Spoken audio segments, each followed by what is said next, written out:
পাকিস্তান পিরিয়ডে যেটা হলো, এই এক্সক্লুডেড পিরিয়ডের যে রুলটা ছিল সেটা উইথড্র করা হলো এবং অনেক ধরনের উন্নয়নমূলক কর্মকাণ্ড এখানে শুরু হলো। কিন্তু যেটা হলো একই সাথে, তার মানে আমি কিন্তু এক্সক্লুশন এবং ইনক্লুশনের মেকানিজমটা এখানে বোঝানোর চেষ্টা করতেছি। এবং আমরা দেখলাম যে আসলে বাংলাদেশ নির্মাণের সাথে সাথে এখানে যেটা হলো, পাহাড়িদের দৃষ্টিভঙ্গি থেকে যদি দেখেন, তারা আরও আটকা পড়ে গেল, তারা আরও এক্সক্লুডেড হতে থাকলো এবং তাদের যে একটা যে জাতিগত যে ভিন্ন পরিচয় আছে সেটা সম্পূর্ণভাবে হচ্ছে আর কোনো স্কোপ থাকলো না। রাষ্ট্রের যে চরিত্রের কথা বলছি, এটা একদমই নতুন না, এটা শুধুমাত্র বাংলাদেশ করেছে এমন না। পৃথিবীতে রাষ্ট্রের ধরনটাই হচ্ছে, রাষ্ট্র কিন্তু সবসময় একটা টেনশনে থাকে, হচ্ছে একটা এনজাইটিতে থাকে হচ্ছে তার সীমান্তবর্তী এলাকা নিয়ে। সেই কারণে সীমান্তবর্তী এলাকা হচ্ছে হাইলি মিলিটারাইজড এবং যেখানকার আদিবাসী যারা বা লোকাল থাকে সেটা ডমিনেন্ট এথনিসিটিও হতে পারে অথবা প্রান্তিক এথনিসিটিও হতে পারে। ওনাদেরকে একেবারে কাজ দিয়ে হচ্ছে ওনাদের বাড়িতে আগুন লাগানো হয়েছে, কাজ আতশ কাজ দিয়ে।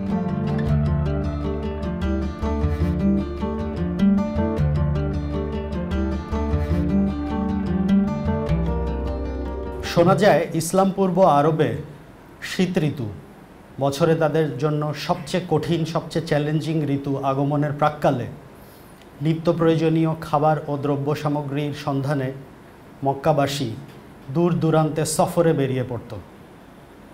তাদের শহর, তাদের ঘরবাড়ি পেছনে পড়ে রইত নির্জন, ফাঁকা, শূন্য অবস্থায়।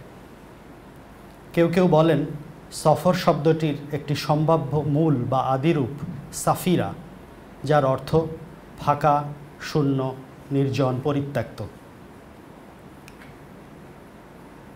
আবার ইসলামের মহানবী, আমরা জানি ঐতিহাসিকভাবে যে কুরাইশদের রোষানল থেকে বাঁচার জন্য নিজের প্রিয় শহর ছেড়ে দূর শহরে হিজরাত করেন, সেটিও শীতের প্রাক্কালে এই সফর মাসে, এবং যেখান থেকে অনুমান করা হয় সফর শব্দটির একটি অর্থ চলে আসে ভ্রমণ করা বা যাত্রা করা। আমাদের মুসাফির, এই 2024 সালে বাংলাদেশের মুসাফির একটি বুদ্ধিবৃত্তিক সংগঠন। আমরা মনে করি যে পত্রিকা, পাঠচক্র, বক্তৃতা ইত্যাদি আয়োজনের মাধ্যমে আমাদের এই বিশেষায়িত জ্ঞান এর যুগে আমাদের একটু ইন্টারডিসিপ্লিনারি হয়ে অন্য ডিসিপ্লিনের পাঠ নেওয়া উচিত এবং এর মাধ্যমে আমাদের বুদ্ধিবৃত্তিক যাত্রা বা সফর আরও গতিশীল, আরও সমৃদ্ধ করা উচিত।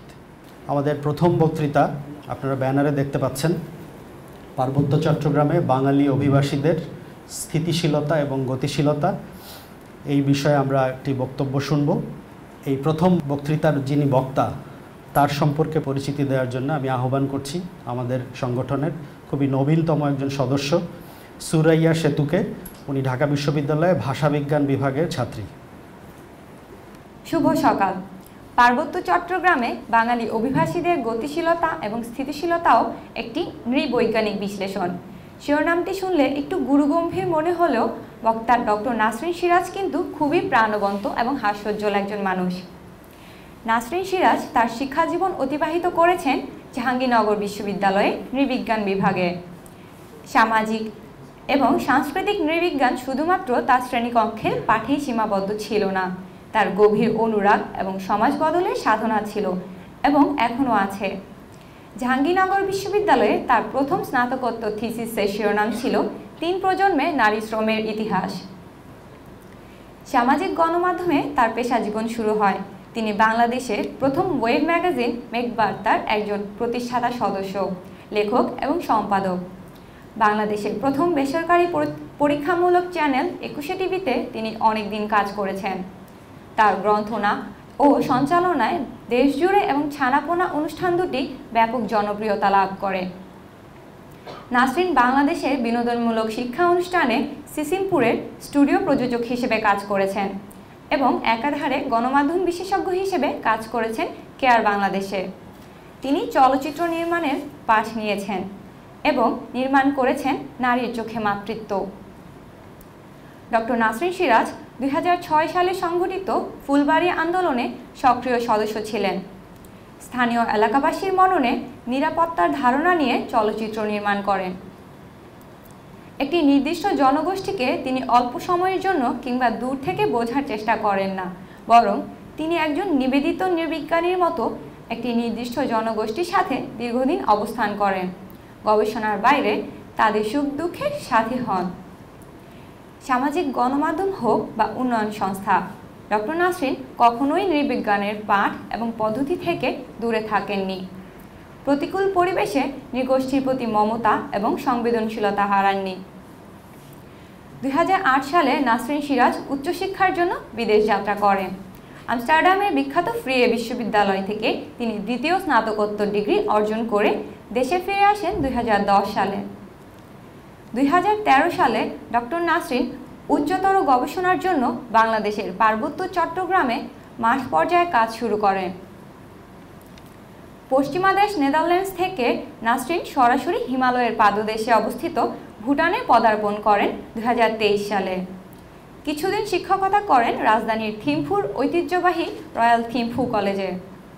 বর্তমানে তিনি বাংলাদেশের ব্র্যাক বিশ্ববিদ্যালয়ে অধ্যাপনা করছেন।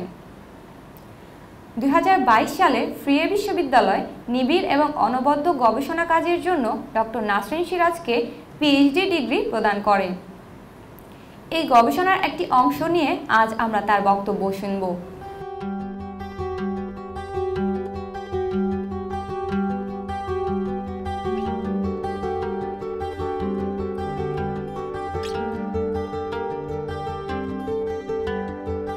এই আর্টিকেল আমি যেটা করেছি সেটা হচ্ছে যে মূলত আসলে একটা জায়গার যে বিভিন্ন দল বসবাস করে সেই দলগুলোর কিভাবে ইনক্লুডেড হয় অথবা এক্সক্লুডেড হয় সেই এলাকাতে, এটাই হচ্ছে আমার উদ্দেশ্য। এবং পাশাপাশি হচ্ছে এই দলগুলো কিন্তু যখন একটা জায়গায় থাকে তার মধ্যে কিন্তু অনেক ধরনের অ্যাক্টর আছে, নানা রকম ক্ষমতা সম্পর্কের সাথে জড়িত। এই সব কিছুর যে একটা জটিল একটা ওয়েব বলি আমরা, তার মধ্যে আসলে আমি মোবিলিটি এবং ইমোবিলিটি এই বিষয়টা হচ্ছে গিয়ে বিশ্লেষণ করব। এবং আমার কেস হচ্ছে গিয়ে যেটা আমরা নৃবিজ্ঞানে বলি যে একটা ধারণাকে যখন আমরা প্রমাণ করতে চাই বা বোঝাতে চাই তখন আমরা একটা কেস নিই, সেই কেসটা হচ্ছে পার্বত্য চট্টগ্রাম। প্রথমে আমি শুরু করব হচ্ছে গিয়ে পার্বত্য চট্টগ্রামের একটা ব্যাকগ্রাউন্ড ইতিহাস উপস্থাপন করে। আচ্ছা, এখন আমি যেহেতু বাংলাদেশে উপস্থাপন করছি এবং সবার হয়তো ধারণা যে আমরা পার্বত্য চট্টগ্রাম চিনি, এটাকে নতুন করে আসলে উপস্থাপন করার কি প্রয়োজন, কিন্তু এই গবেষণায় আসলে আমি পার্বত্য চট্টগ্রামে একটা ভিন্ন দৃষ্টিভঙ্গিতে দেখার চেষ্টা করছি। সেই ভিন্ন দৃষ্টিভঙ্গিটা কি? সেই ভিন্ন দৃষ্টিভঙ্গিটা হচ্ছে যে আমরা যেটাকে গবেষণায় বলি মেথোডোলজিক্যাল ন্যাশনালিজম, বা দেখার মধ্যেই আমার একটা জাতীয়তাবাদ চেতনা আছে। তার মানে আমি পার্বত্য চট্টগ্রামকে দেখছি বাংলাদেশের ভূমিতে দাঁড়িয়ে দেখছি। সেটা না করে আমি যেটা করছি, আমার এই লেন্সটা আমি একটু ব্রড করছি। ব্রড করে আপনি এই যে ম্যাপটা যেটা দেখতে পাচ্ছেন সেখানে আপনি আমরা যে হলুদ অংশটা দেখতে পাচ্ছি সেটার নাম হচ্ছে এশিয়ান ম্যাসিভ, বা বলা যায় যে এশিয়ার যে বৃহত্তর পার্বত্য অঞ্চল আছে, বড় বিশাল, এবং এখানে কিন্তু অনেকগুলো দেশ হচ্ছে পরস্পরকে ইন্টারসেক্ট করেছে। এবং আমরা যেটা দেখছি যে আমরা সাধারণত যে রিজনালাইজেশন করি, এরিয়া হিসেবে ভাগ করি গবেষণার জায়গাগুলোতে, সেগুলো দেখবেন central Asia, east Asia, south Asia, এভাবে যে ভাগাভাগি করি। এখন মানে এই ভ্যান শ্যান্ডেলের তৈরি এই ম্যাপটা দিয়ে আমি যেটা দেখাতে চাচ্ছি যে এইভাবে কিন্তু ভাগ করা হয়, যার ফলে হচ্ছে কি আমরা কিন্তু একটা পূর্ণাঙ্গ চিত্র এই এলাকার পাই না, বরং একটা ফ্র্যাগমেন্টেড চিত্র ভিন্ন ভিন্ন এলাকা থেকে পাই। এবং এই ইতিহাসগুলো যখন লেখা হয়েছে, সেই ইতিহাসগুলো লেখা হয়েছে রাষ্ট্রের দৃষ্টিভঙ্গিতে। তার মানে রাষ্ট্র যেখানে তৈরি হয়েছে সেই রাষ্ট্র থেকে হচ্ছে গিয়ে এই এলাকাগুলোকে দেখা হয়েছে, যার ফলে কেন্দ্র হয়ে গেছে রাষ্ট্র, এগুলো হয়ে গেছে পেরিফেরি বা প্রান্তিক জায়গা। তো আমরা যদি হচ্ছে পার্বত্য চট্টগ্রামেও দেখি তাহলে আপনার ইতিহাসটা হচ্ছে গিয়ে সংযুক্ত করতে পারছেন যে আমরা যখন দেখছি তখন আসলে আমাদের কেন্দ্রবিন্দু হচ্ছে অ্যাজ ইফ যেন হচ্ছে বাংলাদেশ, আর পার্বত্য চট্টগ্রাম হচ্ছে গিয়ে প্রান্ত। কিন্তু আমরা যদি একটু বড় করে দেখি তাহলে আমরা দেখব যে ঐতিহাসিকভাবে আপনারা জানেন যে 1860 সালে আসলে পার্বত্য চট্টগ্রাম রাষ্ট্রের মেকানিজমের মধ্যে ইনক্লুড হলো হচ্ছে ব্রিটিশ পিরিয়ডে। তার এবং এর মধ্য দিয়ে একটা দীর্ঘ সময় যেটা হলো সেটা হচ্ছে গিয়ে অন্য এলাকা থেকে আসলে পার্বত্য চট্টগ্রামকে বাদ দেওয়া শুরু হলো। এবং হচ্ছে আগে যে মানুষগুলো, আমি এদেরকে পাহাড়ি বলছি, হাইল্যান্ডার্স যারা এই এলাকার মধ্যে হচ্ছে জুম চাষ করতেন, তারা কিন্তু ধীরে ধীরে যেটাকে আমরা বলি টেরিটোরিয়ালাইজড হলো বা একটা এলাকার মধ্যে বদ্ধ হতে শুরু করলো। এবং যে চিফের আইডিয়াগুলো আমরা দেখলাম যে একটি চিফের আন্ডারে এরা থাকবে, ওরা থাকবে, এই যে ওদেরকে স্থিতিশীল করা হলো, গতিশীল মানুষকে, এই জায়গাটা হচ্ছে গিয়ে সেই ইতিহাসটা আমরা দেখতে পাই। তো এটা বড় একটা দীর্ঘ ইতিহাস আছে। আমি লাভ মেরে এখন হচ্ছে চলে আসবো হচ্ছে আমাদের কলোনিয়াল পরবর্তী সময়টা। আপনারা জানেন যে হচ্ছে এরপরে আসলো পাকিস্তান পিরিয়ড, এবং পাকিস্তান পিরিয়ডে আপনারা জানেন যে পার্বত্য চট্টগ্রামে যে টেনশনটা তৈরি হলো যে এই এলাকাটা কি পাকিস্তানে থাকবে নাকি ইন্ডিয়াতে থাকবে। কারণ হচ্ছে এখানে যারা আছে ওই সময় 1947 যে সেন্সাস ছিল তাতে মাত্র 3% ছিল হচ্ছে মুসলিম, আর সকলে হচ্ছে গিয়ে পাহাড়ি। তো একটা আকাঙ্ক্ষা ছিল যে এটা হয়তো একটা কনফিউশন ছিল যে এটা হয়তো ভারতে যুক্ত হবে। তো যাই হোক, পরে হচ্ছে পাকিস্তানের সাথেই যুক্ত হলো। এবং যেটা হলো, আগে এটা এক্সক্লুডেড এরিয়া ছিল, মানে কলোনিয়াল পিরিয়ডে এই এলাকাগুলোকে এক্সক্লুডেড, এটা পাহাড়ি জায়গা, এটা আদিবাসী অর ট্রাইবালদের এলাকা, এই হিসাবে এক্সক্লুড করা হতো। এবং বাঙালিদেরকে, মানে যারা হচ্ছে প্লেনের জনগণ, তাদেরকে ওখানে ঢুকতে দেওয়া হতো না বা সেটেল করতে দেওয়া হতো না বা মাইগ্রেট করতে দেওয়া হতো না। একটা পারমিশন নিতে হলো কলোনিয়াল রুলারদের কাছ থেকে, ওখানে যদি আপনি ব্যবসা করবেন কিন্তু একটা ট্যাক্স দেবেন, আবার চলে আসবেন, এখানে স্থায়ী হতে পারবেন না। তো পাকিস্তান পিরিয়ডে যেটা হলো, এই এক্সক্লুডেড পিরিয়ডের যে রুলটা ছিল সেটা উইথড্র করা হলো এবং অনেক ধরনের উন্নয়নমূলক কর্মকাণ্ড এখানে শুরু হলো। কিন্তু যেটা হলো একই সাথে, তার মানে আমি কিন্তু এক্সক্লুশন এবং ইনক্লুশনের মেকানিজমটা এখানে বোঝানোর চেষ্টা করতেছি। তাতে কি হলো যে রাষ্ট্র রিসোর্সকে ইনক্লুড করলো এক্সপ্লয়েট করার জন্য, কিন্তু এক্সক্লুড করে রাখলো হচ্ছে এখানকার যারা হচ্ছে অরিজিনাল ইনহ্যাবিটেন্টস অথবা আদিবাসী অথবা যারা পাহাড়ি জনগণ এখানে। এবং আপনারা জানেন, এখানে সবাই জানে যে এখানে কাপ্তাই বাঁধ হলো, কাপ্তাই বাঁধের কারণে হচ্ছে এখানে অনেক এলাকা হচ্ছে, যতটুকু হচ্ছে এগ্রিকালচারাল এলাকা ছিল সবটুকু ডুবে গেল। এবং এখানে একটা এক্সোডাস হলো বা পাহাড়ি জনগণ এখানে রিফিউজ নেওয়ার জন্য তারা পাশের পাহাড়ে চলে গেল, যেটা এখন নর্থ ইস্ট ইন্ডিয়া বর্ডারের কারণে চলে গেল। এখানে অনেক মানুষের, জনগণের এই যে মুসাফিরের মতো, যেটা হচ্ছে আমাদের পাঠচক্রেরও একটা হচ্ছে মূল কথা, যে মুসাফিরের মতো ঘরবাড়ি ছেড়ে চলে গেলেন। এবং চলে গেলেন কেন? এখানেও কিন্তু স্থিতিশীলতা এবং গতিশীলতার সম্পর্ক আছে। একটা স্থিতিশীলতা তৈরি হয়েছিল, তার মানে একটা অবস্টেকল তৈরি হয়েছিল, একটা ভায়োলেন্স তৈরি হচ্ছিল। মানে আপনি দেখতে পাচ্ছেন আমি কতগুলো কনসেপ্ট হচ্ছে এখানে ইনক্লুড করছি। এই স্থিতিশীলতা তৈরি হওয়ার কারণে কিন্তু গতিশীল হয়েছে, মানুষ গিয়ে ছেড়ে চলে গেছে, হচ্ছে কি একটা অভাব তৈরি হওয়ার কারণে ছড়িয়ে গেল। এরপরে যেটা হলো, এরপরে লম্বা ইতিহাস, আরও একটা এই সময় একটা টেনশন তৈরি হলো যে রিজিওনাল অটোনমি চাই, আগের মতো আমরা এক্সক্লুডেড থাকতে চাই এখানকার আদিবাসীরা। এখানে আস্তে আস্তে আন্দোলন সংগঠিত হতে থাকলো, যেটা হচ্ছে গিয়ে আমরা পরবর্তীতে দেখব যখন স্বাধীন হলো বাংলাদেশ যখন স্বাধীন হলো, তখন আরেকটা কি হলো, ঐতিহাসিক একটা মজার ঘটনা ঘটলো। সেটা হলো বাংলাদেশ তো ঘোষণা করে দিল যে তারা হচ্ছে বাঙালিদের ভূমি।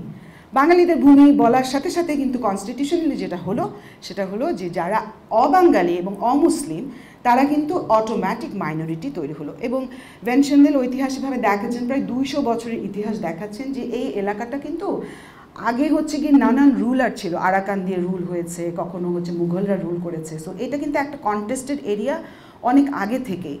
এবং এখানে যে কারণে অনেক মানব বৈচিত্র্যও দেখা যায়, কালচারাল বৈচিত্র্য দেখা যায়। এই কালচারাল বৈচিত্র্যগুলো আস্তে আস্তে হচ্ছে গিয়ে হোমোজেনাস বা সমরূপী হতে থাকলো এবং বেশি হয়ে গেল হচ্ছে বাংলাদেশের model of culture and society dominant হতে থাকলো। বাঙালি মডেল অফ স্টেট হচ্ছে গিয়ে এখানে ডমিনেন্ট আর প্রভাবশালী, প্রবল হতে শুরু করলো।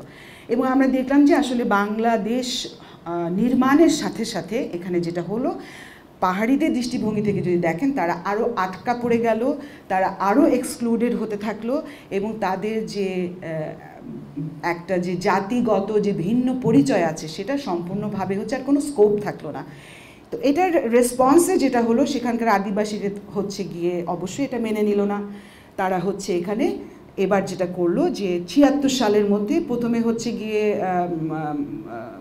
এক ধরনের দাবি দেওয়া রাজনৈতিকভাবে উত্থাপন হলো রাষ্ট্রীয় নেতাদের কাছে যে আমাদের এটা মেনে নেন।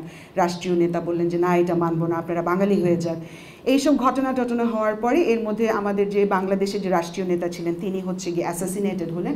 এবং এই ৭৬ সালের মধ্যে যেটা হলো, পুরো বাংলাদেশেই হচ্ছে আর্মি রুল চলে আসলো। এবং এখানেও যেটা হলো সেটা হচ্ছে গিয়ে আর্মড রেজিস্ট্যান্সের একটা হচ্ছে সূত্রপাত হলো। এবং এই জায়গাটাও হচ্ছে ইন্টারেস্টিং যে আর্মড রেজিস্ট্যান্স যখন তৈরি হলো তখন এটা হলো ৭৬ সালের দিকে। আর্মড রেজিস্ট্যান্স তৈরি হওয়ার পরে কিন্তু এটা তার মানে একটা, আমি যেটাকে বলছি বা ঐতিহাসিকরা যেটা বলছেন, পার্বত্য চট্টগ্রামে যুদ্ধ শুরু হলো। এরপরে যেটা হলো সেটা হচ্ছে গিয়ে আরেকটা মজার কাণ্ড করলো হচ্ছে গিয়ে বাংলাদেশ সরকার অথবা গভর্ন করার জন্য, শাসন করার জন্য। সেটা কি করলো, সেটা হচ্ছে তারা একটা বাঙালি অভিবাসনের প্রজেক্ট হাতে নিল রাষ্ট্র। এটা কি, এটা হচ্ছে যে প্রমিস করলো সরকার রাষ্ট্র যে, এবং হচ্ছে আর্মি রাষ্ট্র, যে এটা যেহেতু একটা রেবেল এরিয়া, এখানে ইনসার্জেন্ট বা এখানে যেহেতু একটা বিচ্ছিন্নতাবাদী তৈরি হয়েছে, সো আমাদের এটা শাসন করতে হবে। কি করতে হবে, বাঙালিদেরকে ওখানে নিয়ে মার্জিনালাইজ করে ফেলতে হবে। এখানকার যারা অরিজিনাল ইনহ্যাবিটেন্ট অথবা আদিবাসী আছে বা লোকাল যারা আছে লোকালদেরকে হচ্ছে গিয়ে তারা করবে। আপনারা নিশ্চয়ই খেয়াল করছেন যে আমি অনেকগুলো টার্ম ইউজ করছি। আমার উদ্দেশ্য আছে, আমি এই আদিবাসীকে নয় যে একটা রাজনৈতিক ডিসকাশন চলছে, আমি সেটা থেকে একটু দূরত্ব নিচ্ছি। আমি দূরত্ব নিয়ে এদেরকে কিন্তু পাহাড়ি বলছি, আমার ঐতিহাসিক প্রেক্ষাপট আছে, আমি লোকাল বলছি, আমি এই ইন্ডিজিনাসও বলছি বা আদিবাসীও বলছি। এই টার্মগুলো আমি অ্যাকাডেমিক্যালি ইন্টারচেঞ্জেবলি ইউজ করছি। অবাঙালিদেরকে সেটেল করার জন্য এখানে একটা প্রজেক্ট হাতে নেওয়া হলো। প্রমিস করা হলো তাদেরকে 5 একর জমি দেওয়া হবে, প্রমিস করা হলো তাদেরকে রেশন দেওয়া হবে, তাদেরকে ট্রেনিং দেওয়া হবে, এমনকি তাদেরকে টাকা পয়সাও দেওয়া হবে জমি জমা চাষবাস করার জন্য, প্লাস হচ্ছে গিয়ে ব্যবসা করার জন্য।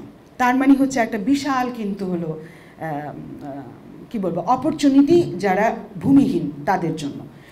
তো এবার আসি আমার আসলে রিসার্চের জনগণের প্রতি, এত লম্বা আলাপ করে। তো আমি যে গতিশীলতা স্থিতিশীলতা এই আইডিয়াটা অলরেডি হচ্ছে অনেক গবেষিত হয়েছে, যারা ওখানকার আদিবাসী তারা কিভাবে স্থিতিশীল হয়ে গেল বা গতিশীল হলো এই বিষয়টা। এবার আসি আমরা হচ্ছে গিয়ে যারা এখানে রিক্রুটেড হলেন, যারা স্বপ্রণোদিত হয়ে বা রাষ্ট্রের প্রণোদনা পেয়ে এই প্রজেক্টটাতে অংশগ্রহণ করলেন। কারা তারা? আমি তাদেরকে বলছি প্রয়োজনের অতিরিক্ত জনগণ। এটা আমি ধার করেছি, তানিয়া মুরেলি বলে একজন গবেষক আছেন, তিনি এই টার্মটা ব্যবহার করেছেন। যখন হচ্ছে গিয়ে রাষ্ট্রের প্রান্তে রাষ্ট্র প্রতিষ্ঠা করতে চায়, তখন সেখানকার লোকাল বা ইন্ডিজিনাস পিপল বা আদিবাসীদেরকে কিভাবে হচ্ছে গিয়ে ট্রিট করে সেই বিষয়টাকে বোঝানোর জন্য উনি কাজ করেছেন ইন্দোনেশিয়াতে। এবং আমি যে প্যাটার্নটার কথা বলছি, যে রাষ্ট্রের যে চরিত্রের কথা বলছি, এটা একদমই নতুন না, এটা শুধুমাত্র বাংলাদেশ করেছে এমন না। পৃথিবীতে রাষ্ট্রের ধরনটাই হচ্ছে, রাষ্ট্র কিন্তু সবসময় একটা টেনশনে থাকে, হচ্ছে একটা এংজাইটিতে থাকে হচ্ছে তার সীমান্তবর্তী এলাকা নিয়ে। সেই কারণে সীমান্তবর্তী এলাকা হচ্ছে হাইলি মিলিটারাইজড, এবং যেখানকার আদিবাসী যারা বা লোকাল থাকে সেটা ডমিনেন্ট এথনিসিটিও হতে পারে অথবা প্রান্তিক এথনিসিটিও হতে পারে, সেখানে একটা হোমোজিনিটি তৈরি করতে চায়। তার মানে ওখানে যদি ধরেন 50টা জাতের লোক থাকে, রাষ্ট্র তখন এংজাইটিতে পড়ে যে না, এখানে এক একজন এক এক রকম করবে, তার চেয়ে বরং ওদেরকে আমার সবাইকে একরকম করে ফেলতে হবে। এরকম একটা টেনশন সবসময় থাকে। এবং যেটা হয়, এই রাষ্ট্রের প্রজেক্টের কাছে তখন জনগণ হয়ে যায় কোনো দাম নাই, ওরা বাঁচলো কি মরলো সেটা হচ্ছে গিয়ে এখানে উদ্দেশ্য না। উদ্দেশ্য এখানে রাষ্ট্রের যে সীমানা এবং রাষ্ট্রের যে টেরিটরি সেটাকে ক্লেম করা এবং সেটার হচ্ছে গিয়ে জোর দেওয়া। তো তখন দেখা যায় যে রাষ্ট্রের এইসব জনগণ হচ্ছে, যেটা তানিয়া মুরেলি বলছেন, যে এদেরকে মরার জন্য ছেড়ে দেয়। রাষ্ট্রের এই প্রজেক্টের মধ্যে যখন একদম উনিভাবেই বলছেন যে die, leave them to die, একদম মরার জন্য হচ্ছে ছেড়ে দেয়। এখানে এই রাষ্ট্রের যে বিভিন্ন রকম মেকানিজম কাজ করে। তার মানে হচ্ছে কি আমি বলতে চাচ্ছি, যে এখানে যারা রিক্রুটেড হয়েছে অবাঙালি অভিবাসন প্রকল্প বাই বাংলাদেশ গভর্নমেন্ট, যেটা হচ্ছে কি তখন মিলিটারি রুলের আন্ডারে ছিল, তারা হচ্ছে কিছু প্রয়োজনের অতিরিক্ত জনগণ এখানে নিয়ে আসছে, এবং এই আইডিয়াটা আমি ব্যবহার করছি বাংলাদেশের বাঙালিদেরকে হচ্ছে বোঝার জন্য। তার মানে কি, আমি যেটা দেখেছি আমার গবেষণায়, আমি গবেষণায় কি পদ্ধতি ফলো করেছি, আমি হচ্ছে আমি গবেষণা পদ্ধতি করেছি। পার্বত্য চট্টগ্রাম অনেক বড় এলাকা, আমি একটা ছোট্ট এই সেটেলারদের গ্রাম, ওই যে বললাম সেটেলাররা আসলো, যাদেরকে সেটেলার বলা হচ্ছে ইংলিশে অথবা রাষ্ট্রীয় টার্মে, এদেরকে আনা হলো, এবং হচ্ছে এরা প্রায় 180টার মতো এখনও হচ্ছে গিয়ে গ্রাম আছে যারা দীর্ঘ, এরা ওই যে যুদ্ধ বললাম পার্বত্য চট্টগ্রাম যুদ্ধ হচ্ছিল, এদের মধ্যে এরা ভিকটিমও হয়েছে, কারণ ওখানে তো ইনসার্জেন্টরা ছিল। 97-এ হচ্ছে গিয়ে একটা শান্তি চুক্তি হলো, শান্তি চুক্তি হয়ে এরা হচ্ছে একভাবে একটা সেটেল হলো একটা বিষয়টা। আচ্ছা হলো, আমি গেলাম কবে, আমি গেলাম হচ্ছে 2014-15 সালের দিকে আমি গবেষণা করলাম। আমার গবেষণা পদ্ধতি হচ্ছে আমি একটি গ্রামে হচ্ছে ফোকাস করলাম, তার মানে সেটেলার গ্রামে। আমি অবস্থান নিয়েছিলাম খাগড়াছড়িতে, কারণ খাগড়াছড়ি হচ্ছে ওই যে বললাম যে পার্বত্য চট্টগ্রাম তো ডুবে গিয়েছিল ওই হাইড্রো ইলেকট্রিক পাওয়ার প্রজেক্ট করতে গিয়ে, কাপ্তাই পাওয়ার প্রজেক্ট করতে গিয়ে। তো খাগড়াছড়িতেই বরং কিছুটা সমতল জায়গা ছিল যেখানে কিছু কাল্টিভেবল ল্যান্ড অ্যাভেলেবল ছিল। তো সেখানেই হচ্ছে গিয়ে বেশিরভাগ সেটেলারকে সেটেল করা হয়েছে, বা অবাঙালি অভিবাসীদেরকে অভিবাসিত করা হয়েছে। তো এরা এখানে গেল।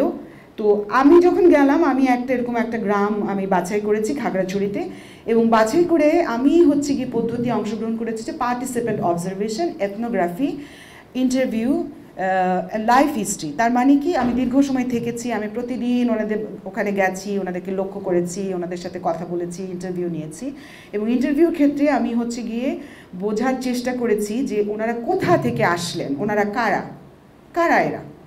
কারণ একটা রাষ্ট্রীয় একটা ডিসকোর্স বা পপুলার ডিসকোর্স বা মানে কথাবার্তার মধ্যে অবৈজ্ঞানিকভাবে যেটা বলা হয়, এনারা নদী ভাঙা মানুষ। হ্যাঁ, অ্যাজ ইফ আমাদের উত্তর আছে, নদী ভাঙা মানুষ, হোমলেস মানুষ, ল্যান্ডলেস মানুষ। কিন্তু আমি প্রশ্ন করেছি যে আপনারা কোথা থেকে আসলেন, এবং আমি তাদের লাইফ হিস্ট্রি যখন জানতে শুরু করলাম, তখন আমি বুঝতে পারলাম এই মানুষগুলোর একটা হিস্ট্রি আছে, খুবই ইন্টারেস্টিং হিস্ট্রি। এরা আসাম থেকে আনা মানুষ, আসা মানুষ। যেটা হয়েছিল সেটা হচ্ছে বেঙ্গল যে ডেল্টা, এটা কিন্তু সবসময় হচ্ছে ওভার পপুলেটেড ছিল, এবং এখানকার যে কৃষি হচ্ছে গিয়ে খুবই ছোট ছোট হচ্ছে কৃষিকাজ করছে, এবং এই কারণে হচ্ছে গিয়ে এই ব্রিটিশ আমলেই হচ্ছে আসামে অনেক বাঙালিকে নিয়ে যাওয়া হয়েছিল কৃষিকাজ করার জন্য, যাতে ওখানে যে টি প্ল্যান্টেশন হচ্ছে, ওইখানে যে নানা রকম কার্যকলাপ হচ্ছে, সেখানকার মানুষদেরকে খাওয়ানোর জন্য। এবং তার মানে হচ্ছে গিয়ে আবার 1951 সালে যেটা হলো, দেশ তো ভাগ হয়ে গেল, বাঙালিদেরকে আবার তখন হচ্ছে ওই আসাম থেকে হচ্ছে ফেরত পাঠানো হয়েছে, কারণ ওরা আবার ওখানে অতিরিক্ত হয়ে গেছে।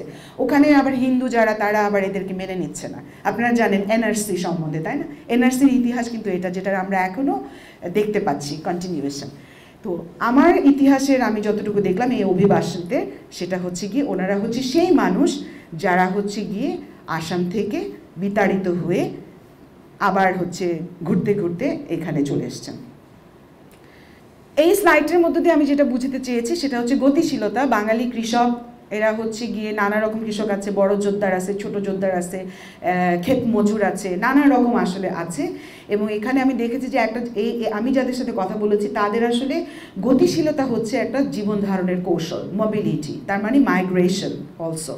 তার মানে হচ্ছে ওই যে বললাম, ওনারা হচ্ছে গিয়ে তখনও হয়তো প্রান্তিক ছিল, চলে গেছে হচ্ছে আসামে আবার থেকে বিতাড়ন করেছে ওনারা। আবার তখন ইতিহাস যদি আমি একটু ওনাদের সাথে গপ্প করে যেটা পেয়েছি সেটা হচ্ছে যে ওনাদেরকে একেবারে কাজ দিয়ে হচ্ছে ওনাদের বাড়িতে আগুন লাগানো হয়েছে, আতশ কাজ দিয়ে বাড়িতে আগুন লাগানো হয়েছে, অস্থিরতা তৈরি করা হয়েছে, রায়ট লেগে গেছে 1951 সালের পরবর্তী সময়গুলোতে।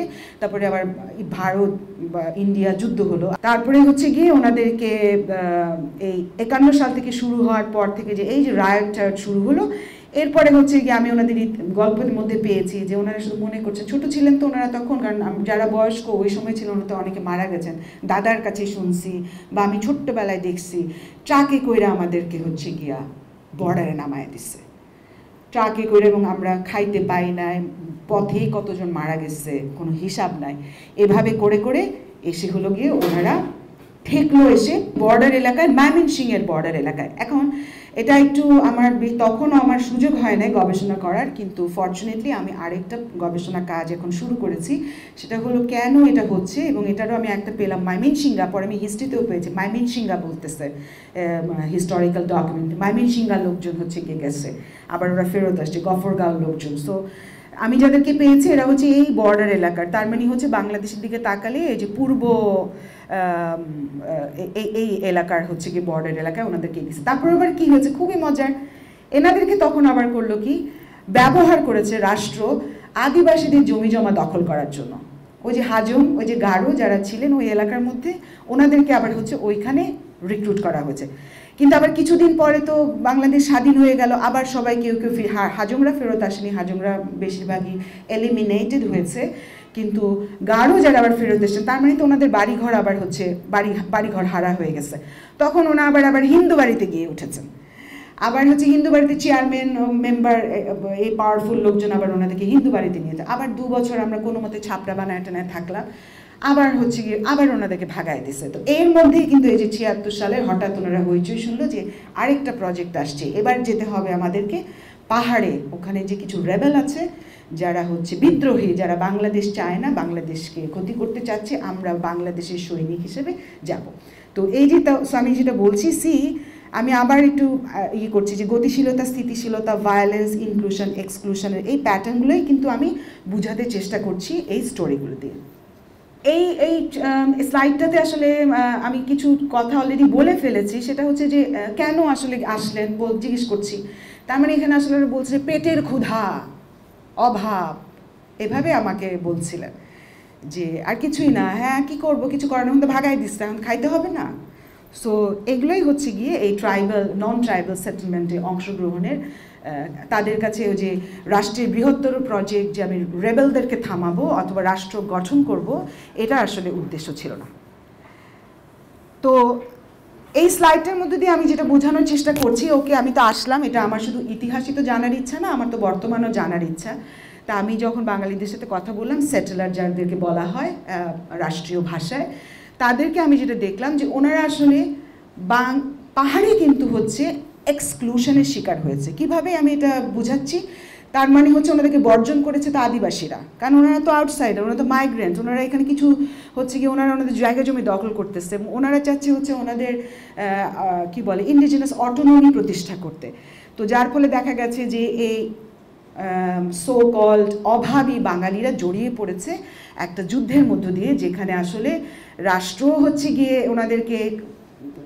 ওনাদেরকে দিয়ে পাহাড় পরিষ্কার করিয়েছে, ওনাদেরকে ক্যান্টনমেন্টে কাজ করিয়েছে, মহিলারা কাজ করেছে হচ্ছে ওই যে মশলা বাটার কাজ অথবা রান্নাঘরে অথবা ইনজিউড মানে আয়া বুয়ার কাজ, আর হচ্ছে পুরুষরা কাজ করেছে জঙ্গল সাফ করা। এবং এই সময়ে হচ্ছে হিস্ট্রি অনুযায়ী কোনো আমি রেকর্ড পাইনি, কিন্তু ইন্টারভিউগুলোর মধ্যে যেটা আমি পেয়েছি 3 ভাগের 1 ভাগ বাঙালি মারা গেছে ডায়রিয়া এবং মশার কামড়ে। এবং হচ্ছে অল্প কিছু মানুষজন, যদিও ওইটা রাষ্ট্র হাইলাইট করতে চায় আমাদের ডমিনেন্ট রাষ্ট্রীয় ডিসকোর্সে, যে অনেকে হয়তো ইনসার্জেন্সিতে মারা গেছে। ইনসার্জেন্সিতে আসলে আমি যেটা দেখেছি সেটা হচ্ছে যে ওনারা তো জানতো না পাহাড়ে কীভাবে বসবাস করতে হয়। সো পানি যেটা খেয়েছে সেটা খারাপ পানি ছিল, ডায়রিয়া হয়ে গেছে, জানে না যে মশা এখানে আছে, ম্যালেরিয়া তো ভয়ঙ্কর, সো ম্যালেরিয়াতে অনেকজন মারা গেছে এবং অনেক মানুষ তখন পালিয়ে এসেছে। ওই যে ময়মনসিংহের লোক বললাম, আমি আবার ময়মনসিংহেও ভিজিট করেছিলাম, অনেক মানুষ আবার চলেও আসছে যে না বাবা ওখানে থাকলে কিন্তু মইরা যাইতে হবে। একদিকে তো আসে হলো গিয়া এই আদিবাসীরা গোলাগুলি করতেছে, আরেক পাশে যে আবার আর্মিরাও ছাড়ে না, কারফিউ থাকে, সবসময় যেতে দেয় না, শুধু রেশন দিয়ে খাইতে হয়, এই গম খাওয়া যায় না, আমরা কি গম খাইতে পারি এত, মানে খুবই খানা দানার খুব কষ্ট সব কিছু পালায় চলে আসছে। সো আমি যেটা মানে রাষ্ট্রীয় ডিসকোর্সে বা পপুলার ডিসকোর্সে আমরা যেটা দেখি যে হ্যাঁ অনেক জমি জমা পেয়েছে, তো বাস্তবে আমি দেখেছি যে অনেক জমি জমাতে অ্যাক্সেস করতে পারেনি এবং হচ্ছে ওই সময়টার কথা বলছি। তো আমি এটাকে বলছি যে এক্সক্লুশন অফ বেঙ্গলি মাইগ্রেন্টস। আমি ব্যবহার করছি অভিবাসী শব্দটা, আমি সেটেলার শব্দটা ব্যবহার করছি না আমার এনালাইসিসে। সো বাঙালি অভিবাসীরা এভাবে বর্জিত হয়েছে। এবং আরেকটা ইন্টারেস্টিং বিষয় হচ্ছে সেটা হলো যে সেখানে কিছু বাঙালি কিন্তু অলরেডি ছিলেন, যারা হচ্ছে এই চট্টগ্রাম এলাকা থেকে হচ্ছে ওখানে গেছেন। এটা হচ্ছে কি সেটেলমেন্ট প্রোগ্রামে না, এটা সেটেলমেন্ট প্রোগ্রামের বাইরে ব্যবসা বাণিজ্য করতে গেছে।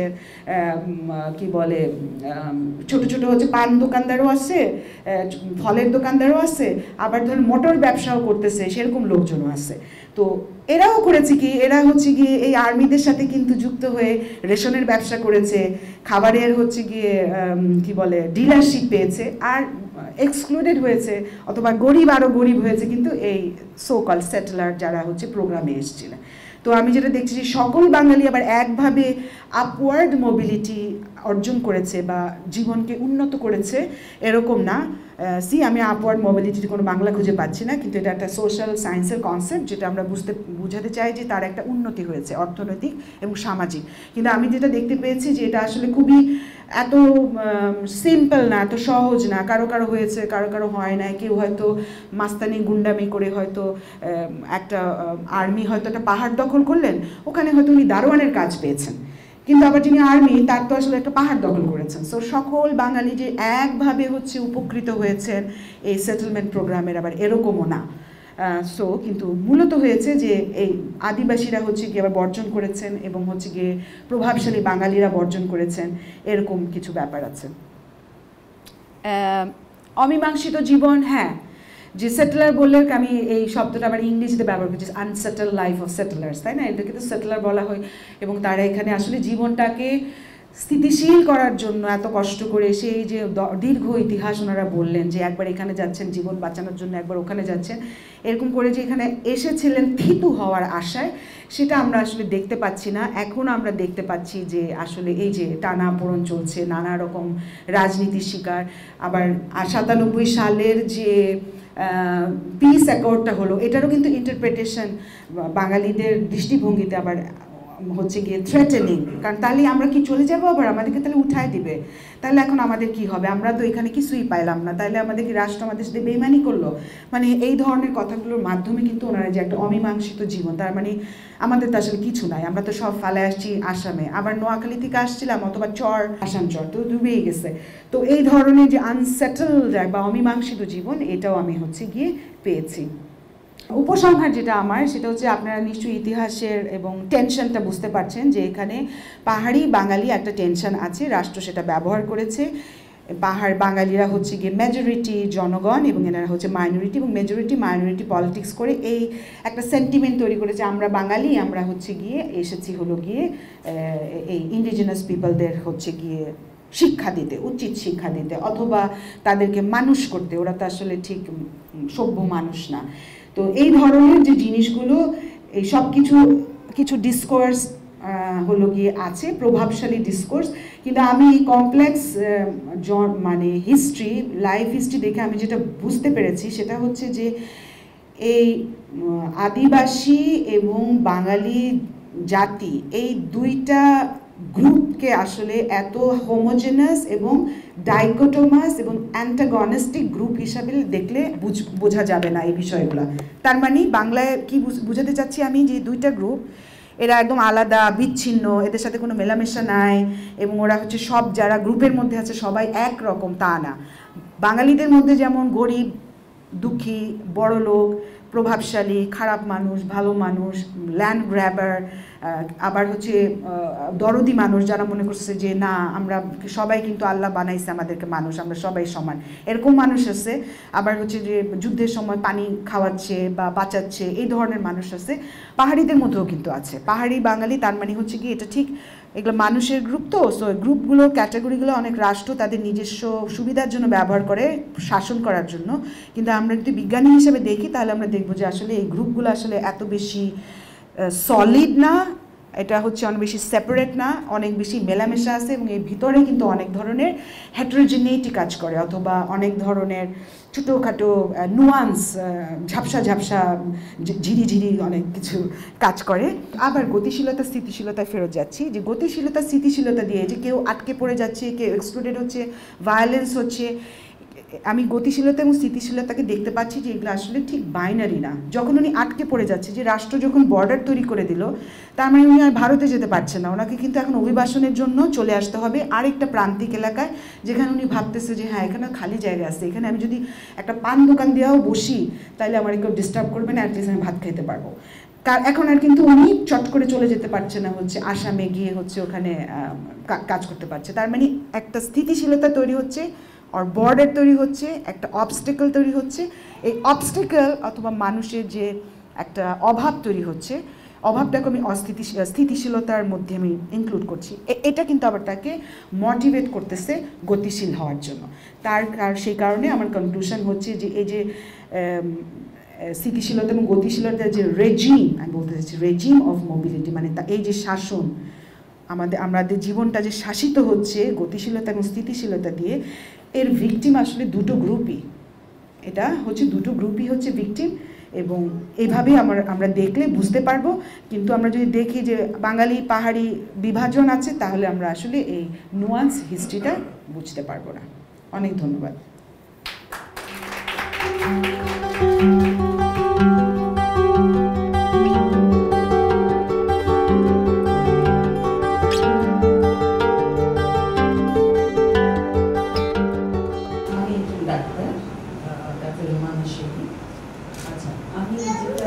জানতে চাচ্ছি এই গবেষণাগুলো শুধু কি একাডেমিক পারপাসে, নাকি আপনারা এগুলো পলিসি মেকারদের কাছে সমাধানের দিকে যায় কিনা এসব সমস্যার আলোচনাগুলো? আমি একটু গল্পটা বলি, খুব আমার মনে হয় এটা ইন্টারেস্টিং একটা গল্প হবে, এবং নৃবিজ্ঞানের যারা ছাত্রছাত্রী আছেন ওনাদের জন্য মজার হবে।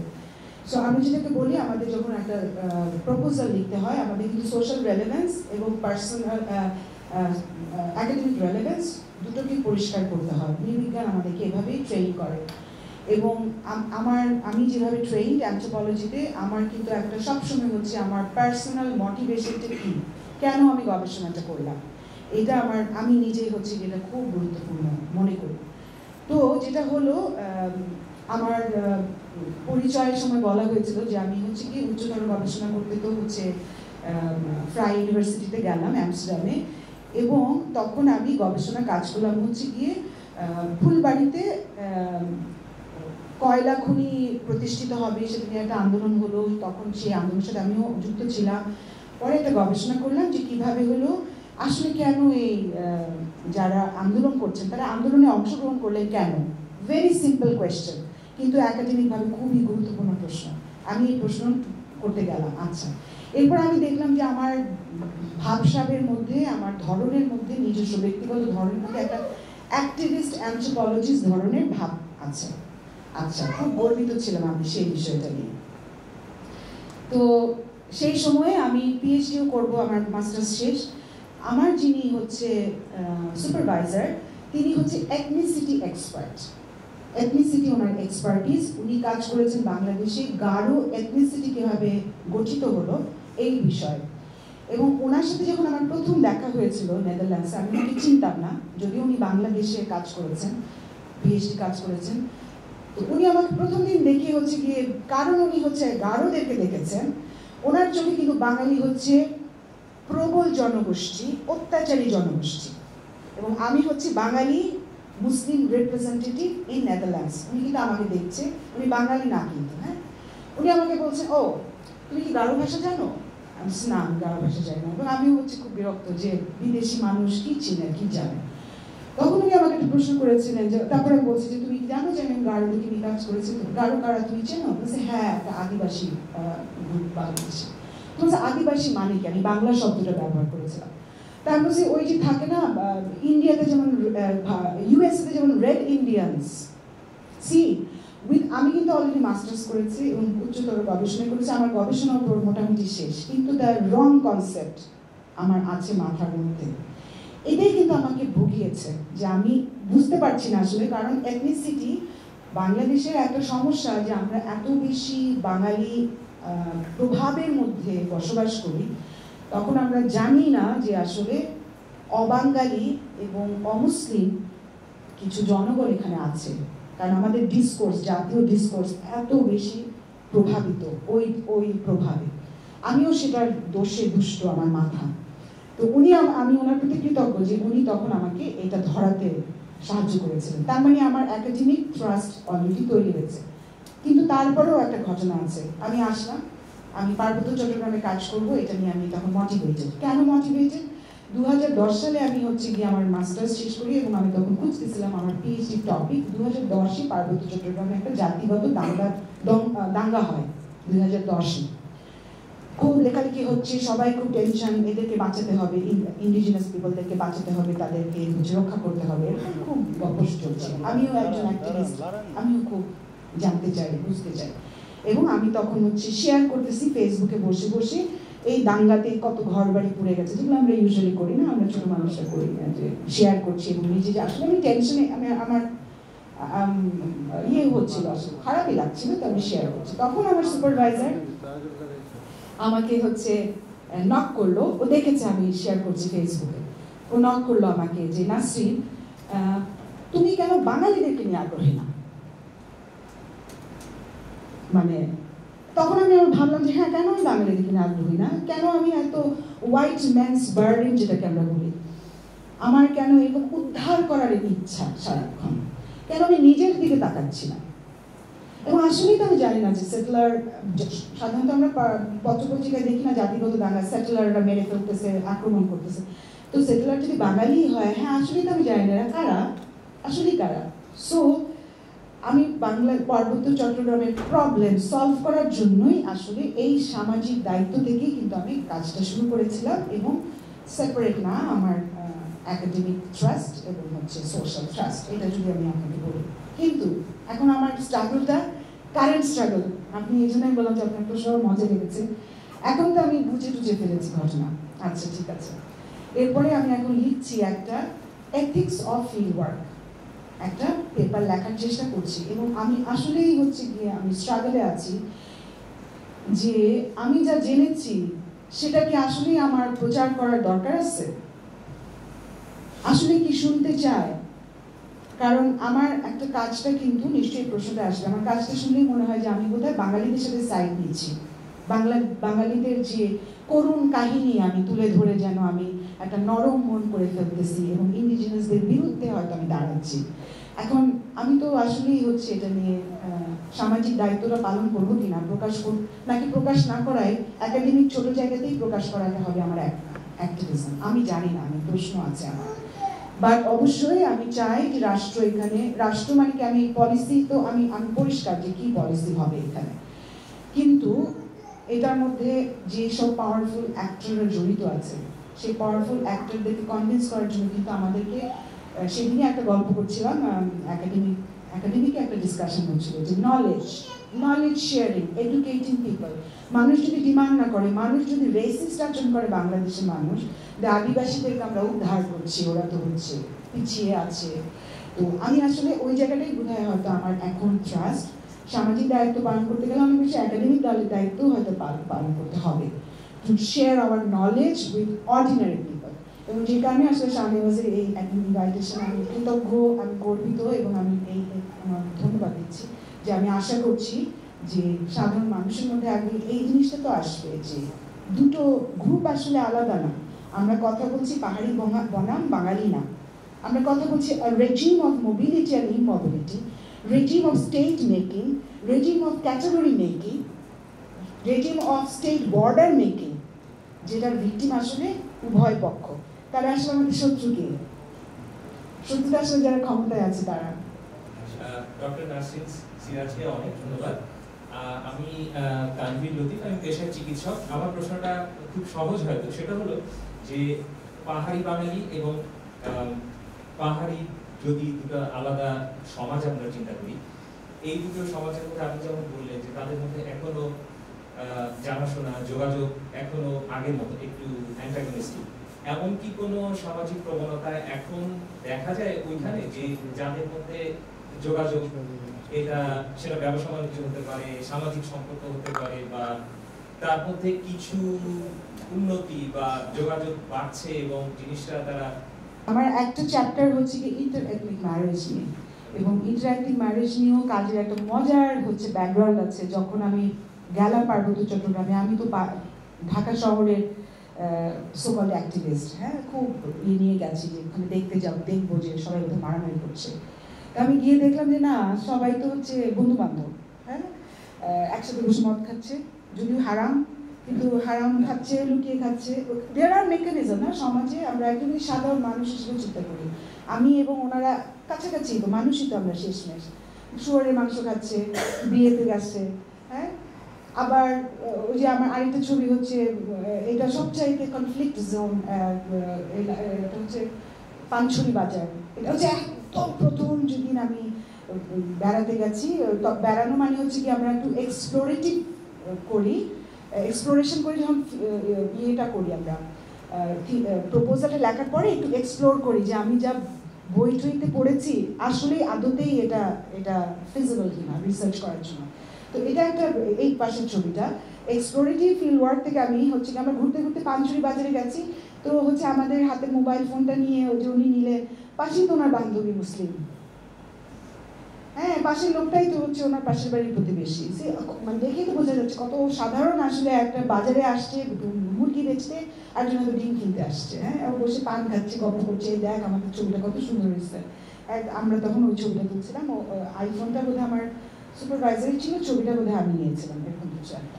কিন্তু আমার ওখানে একটা ইন্টারেস্টিং ঘটনা ঘটেছিল যে আমরা ঘুরঘুর করছি, আমরা কিন্তু পুলিশ অ্যারেস্ট করে নিয়ে গেছিল থানায় সাথে সাথে, যে আমরা, এবং আমরা বুঝতেই পারি না দেয়ার আর স্পাইস। এটাও একটা ইন্টারেস্টিং। পার্বত্য চট্টগ্রামে হেভিলি মিলিটারাইজড মানে কিন্তু হচ্ছে heavily militarized, it is not only but উর্দি অর ক্যান্টনমেন্ট। প্রত্যেকটা মানুষ যেন হচ্ছে স্পাই, কে কি করছে সবাই কিন্তু সারাক্ষণ নজর রাখছে, হ্যাঁ, এবং রিপোর্ট করছে। এবং আসলেই হচ্ছে আমার উপস্থাপনাটা হয়তো সেটা বোঝা যায়নি, হেভিলি মিলিটারাইজ একটা জোন।